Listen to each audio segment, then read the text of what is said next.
Kasus positif COVID-19 Indonesia hari ini saat saya bersiaran Kamis 17 Juni tembus 12.624 kasus baru. Jumlah ini tercatat sebagai penambahan tertinggi dalam kurun waktu 4 bulan terakhir. Jawa Barat, DKI Jakarta, dan Jawa Tengah tercatat jadi provinsi penyumbang kasus COVID-19 terbanyak. Penyebab meledaknya kasus COVID-19 saat ini karena libur panjang dan arus mudik bulan Mei lalu. Inilah Rosi, Indonesia Darurat Corona.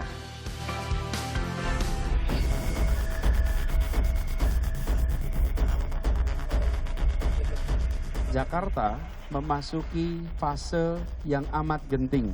Pelaku usaha, pelaku kegiatan sosial, pelaku kegiatan budaya, pelaku kegiatan keagamaan, kita bertanggung jawab atas kondisi yang sekarang sedang kita hadapi.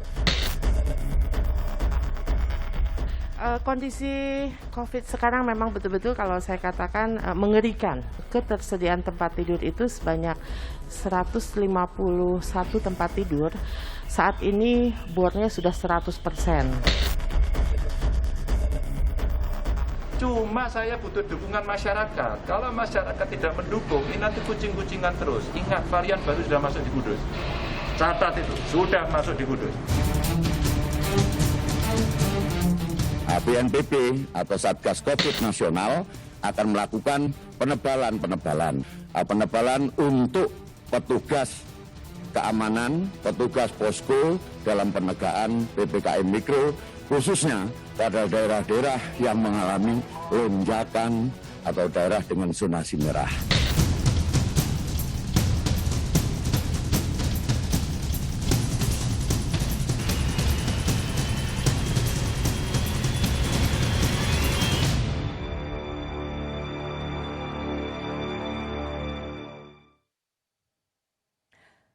Selamat malam, membludaknya pasien COVID-19 di sejumlah rumah sakit di berbagai daerah jadi pandangan sehari-hari beberapa hari terakhir.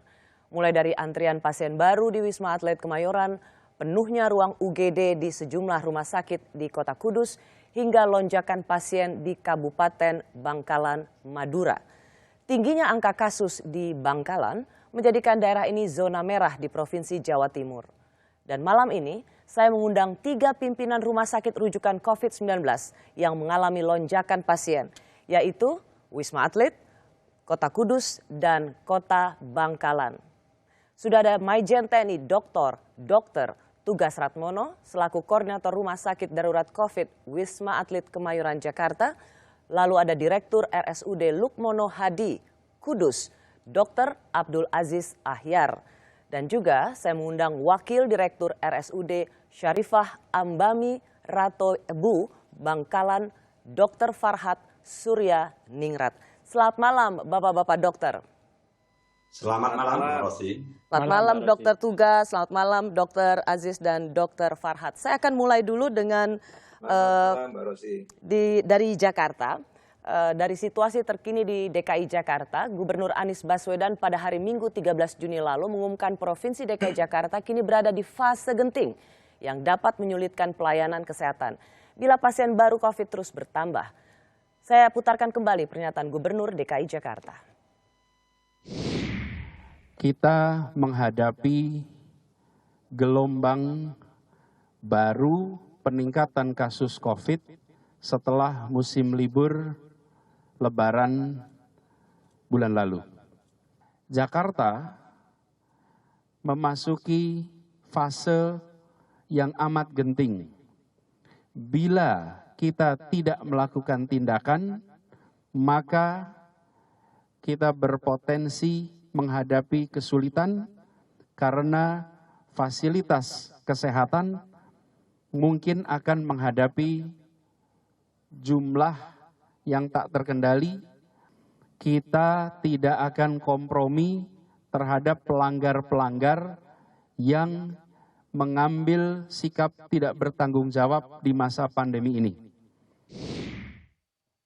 Saya ke Dokter Tugas, Koordinator di Rumah Sakit Darurat Wisma Atlet Kemayoran. Dokter Tugas, kemarin kita sudah dengar bahwa ketersediaan tempat tidur di Wisma Atlet itu sudah menembus batas psikologis. Tadi kita sudah dengar apa yang disampaikan oleh Kepala Daerah DKI Jakarta. Seberapa mencemaskan, seberapa mengkhawatirkan sesungguhnya apa yang terjadi di Wisma Atlet Jakarta? Ya, Mbak Rosi, selamat malam. Dan pemirsa, selamat malam semuanya. Dan memang berita-berita itu ya kemarin terdengar bahwa Wisma Atlet penuh dan sebagainya ya. Dan sejak habis Lebaran itu kami lihat sejak tanggal 18 Mei ini kita mendapatkan angka yang terendah saat itu hunian hanya 900, namun beranjak terus meningkat pertambahan 200, kemudian pertambahan 300 per hari, dan akhir-akhir ini adalah pertambahan di atas 500. 18 Mei itu terakhir kita penambahannya tersedikit ya dokter ya? Habis itu langsung melonjak tinggi. Paling rendah hunian kita, ya paling rendah. Ya. Terus beranjak terus sampai akhir-akhir minggu ini sudah 500-an terus ke atas. Jadi hari ini tadi jam 6 sore tadi dilaporkan itu jumlah huniannya itu 5.749 pasien. Jadi antara pasien OTG, pasien gejala ringan dan gejala sedang, dan juga ada yang gejala berat yang kita transisi untuk dirujuk ke rumah sakit rujukan.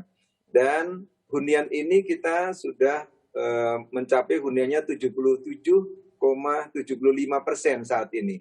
Ya. Itu karena waktu itu kan memang hunian yang kita siapkan saat itu 5.994 bed. Kemudian kita naikkan hari kemarin, kita naikkan 1.400 bed yang kita optimalkan. Jadi ada skenario penambahan tempat tidur gitu kan ya dokter tugas ya? Itu memang kita sudah prediksi dari sebelum Lebaran memang, jadi kita sudah antisipasi ancang-ancang kalau meningkat nanti seperti ini sampai kita tingkatkan 1.400 bed hingga kami saat ini punya 7.394 bed yang kita punya. Ya, dokter tugas, betul ada skenario yang dilakukan, tapi mengacu pada pertanyaan saya tadi, seberapa mencemaskan sesungguhnya situasi ini dan apa yang akan kita hadapi ke depan?